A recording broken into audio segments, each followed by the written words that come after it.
Riding Freedom by Pam Munoz Ryan. Selection illustrated by Mark Scott. In the mid-1800s, when most girls are not allowed to have paid jobs, Charlotte Parkhurst disguises herself as a boy in order to work with horses. She goes by the name of Charlie and keeps her true identity a secret. Years later, Charlie moves from Rhode Island to an area near Sacramento, California.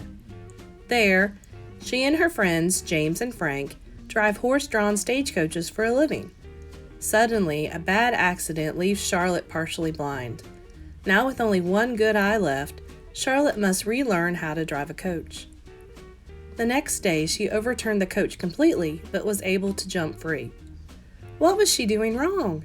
She knew how to drive a team. She didn't need training with the horses or the ribbons. She knew those things by heart. It was her eyes she didn't know. She needed to train her one good eye. She needed to learn how to use it all over again. She started taking a smaller team out every day. First a 2-horse team, then a 4. Finally, with 6 in the hand, Charlotte had been proving herself her whole life, and she wasn't about to stop now. She didn't even care if Frank and James caught on to what she was doing. They might as well see me trying, she thought. She learned the different sounds the horses' hooves made on different types of roads.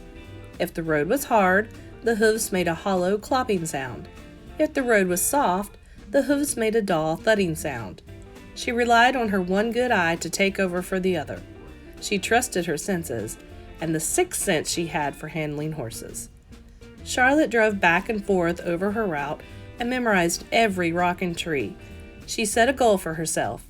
If she made 10 clean round-trip runs, she'd know she was as good as the next driver. After that, she'd just have Frank and James to convince. After the 10th clean run, Charlotte went to James. "I want to drive the stage run over the river."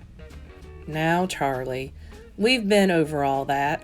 Me and Frank think you ride with me, and if you don't think I'm fit, then I won't bother you again," said Charlotte. "What will the passengers say about your eye patch?" said James. "Just tell them it's to frighten off bandits. They won't know any different." "I don't know." Charlotte defended herself. "You know my reputation. I traveled all this way. Riding coaches is the whole reason I came to California, and I came because you asked me to come. You know I've been practicing. Go by my past driving. That's all I'm asking. And I wouldn't be asking if I didn't know I could drive." Reluctantly, James said, "The first sign that you can't handle the situation, I take the reins." "I'll tell you if I need help. Don't go stepping in unless I ask."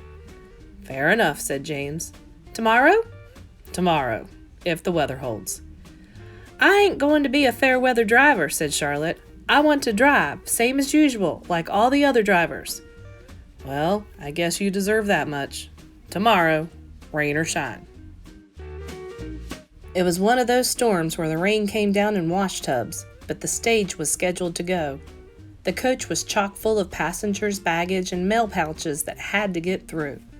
Charlotte was soaked clear through by the time the baggage was secured. James rode shotgun next to her. The wind wouldn't let up, and the rain came flying in every which direction. James seemed nervous. "Charlie, I can't even see the road," he yelled.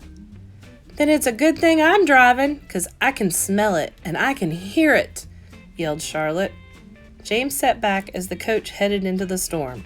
The mud was so thick it reached the hubs, but Charlotte still found the road. When they reached the river, it had swelled almost to the bridge supports. Charlotte stopped the stage on the north bank. "Stay inside," she told the passengers. "I'll be checking the bridge." Charlotte took off her gloves and carefully walked along the swaying timbers to see if the bridge was worthy. She stomped a few times and listened to the moans of the wood. She felt the swollen planks and pulled on the guard ropes until she was satisfied. She walked back to the stage and told the passengers to get out. "Ain't no reason to risk your lives," said Charlotte. "James, I'm going to walk you and those fine people over to the other side to wait for me there." But a portly gentleman refused to budge. "I'll take my chances inside the coach," he said. "Not on my coach," said Charlotte. I'm familiar with adventure, young man, he argued. The bridge can't take any extra weight, and I'm not about to lose my first passenger to that river. Now step out, or I'll help you step out. Still grumbling, the man reluctantly climbed down. In the blinding rain, Charlotte escorted the group, a few at a time, across the bridge. When they were safely settled on the other side, she walked back for the stage. She got back in the box. Thunder growled nearby. She knew what was coming next. She held tight to the ribbons and waited for the lightning. It hit within a mile, but she kept the horses reined. Trusting her instincts, she inched the horses and the stage across the bridge. The timbers groaned as the iron-capped wheels clacked across the wooden planks. Ahead, the passengers huddled together and watched anxiously from the other side. The river raced a few feet beneath the wheels. The bridge rocked, and the horses reared and whinnied. The coach was smack in the middle of the bridge. Charlotte kept her sights on the far bank. She heard the splintering and crackling of weathered wood. That meant the bridge was coming apart. She stood up in the box. Keep them straight on the bridge, Charlotte. Dashing the water from her good eye and gathering the reins in a firm grip, she cracked her whip and yelled, "Away!" She was thrown back into the box. The horses jibbed side to side, but she held tight to the ribbons. They flew across like scared jackrabbits. The back wheels barely turned on solid ground when the bridge collapsed and dropped into the churning river. "Whoa, my beauties! Whoa!" yelled Charlotte.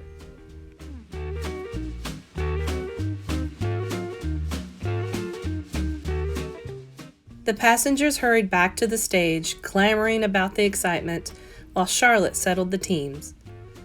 "We could have all fallen in," one woman gasped. "My heart's a poundin'," a man exclaimed as others joined him. "We would have drowned." "He saved my life," said the gentleman who had almost refused to leave the coach.